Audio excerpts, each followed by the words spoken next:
Clay Travis has gone on record to say that a WNBA team will not beat a boys' high school state champion. First and foremost, I think these kind of debates diminish women's sport, and from both sides. I think the men that say, well, they'll never beat play the boys against them, I don't think that's helping, and I don't think from the feminist side of things, women's sport can be just as good as men's, help things neither.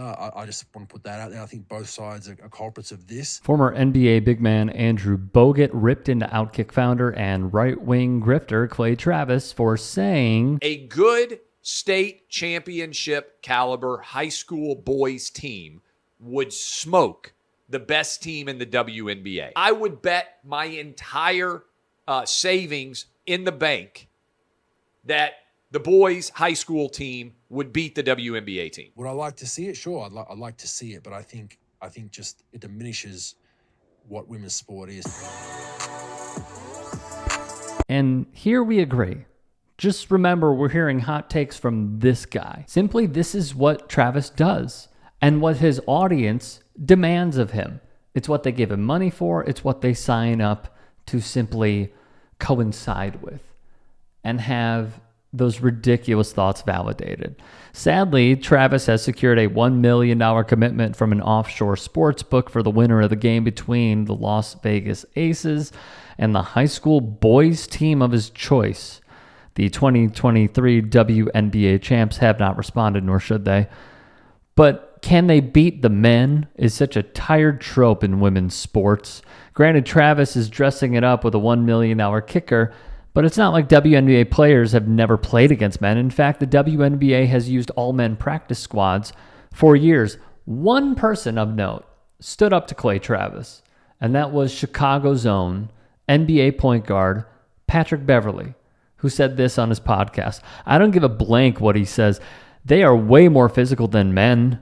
I literally went through the Minnesota Lynx while I was chasing aerial powers through screens, and they hit you more. They screen hard. They hold their screens. It's a physical game, bro. It's crazy. These WNBA girls are skilled. As a player, you want to watch basketball. That's first. But you want to actually see, okay, cool. Who got the bag? Who does this? Who does that? Las Vegas Aces player Chelsea Gray called him a dumb blank. In a follow-up tweet, Travis added that the matchup would be the most watched WNBA game of all time. The prediction came days after it was revealed. The WNBA Finals between the Aces and New York Liberty was the most viewed championship in 20 years. What I think is so vital to telling Clay Travis's story and also just his side of things is that he is a bad faith actor, a former Obama voter that realized he could get the bag if he turned into a right-wing caricature. But on top of this, there has always been a deep-rooted misogyny with the way that he has approached sports and just overall life, and I'll show you. When Naomi Osaka said that she was suffering from mental health decline and didn't want to sit in press conferences and get fielded sometimes inappropriate questions, there was Clay Travis criticizing her for daring to do a photo shoot instead of sitting there and fielding reporters. It's illogical, it's stupid, and it's on brand. He thought it was qualifying to rip Simone Biles because he coaches Little League. History was made with Sarah Fuller becoming the first woman to play in a Power 5 college game. Travis decided to minimize the achievement and rip Fuller for partaking. When Travis Kelce did COVID-19 vaccine promos, Travis tweeted, Kelce is doing Bud Light and COVID shot commercials. He needs to fire all his marketing agents, or he needs to just go ahead and cut his D off, become a chick, and endorse Joe Biden. I mean, so many layers of stupidity. So many. In another terrible take, Travis mocked the intelligence of women athletes in a rant against pro soccer player Alex Morgan and her support for trans athletes from a book that he wrote. All right. Here are some of the anecdotes. If you can't tell if a woman is hot or not in her uniform, then it isn't a sport you should be watching. This means the only acceptable sports to watch women play are beach volleyball, tennis, and stripping. Libraries and hospitals are the two hardest places to pick up chicks. This is because women are usually sober and or dying. At a library, wait in the self-help aisle until a hot chick walks by and then cry while you read some book called What She Really Means, Understanding Women and Their Mangled V's. At a hospital, go straight for the R-word victims and offer your protection. Cha-ching. Proud dad. Proud father here.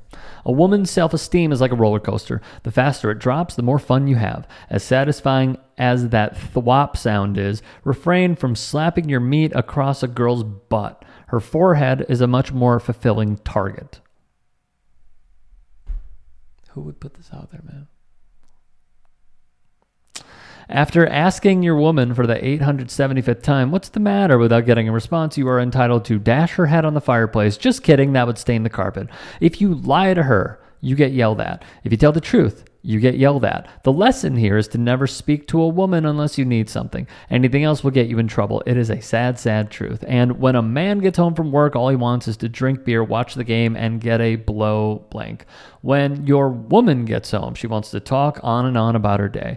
Try grabbing a beer, turning on the game, and putting your blank in her mouth while she talks. This way, everyone wins. That is Clay Travis, ladies and gentlemen. That is the man that everyone believes is protecting women's sports and yet has the gall to put out stuff like this. Satire or not, terrible, horrible, grifter, POS.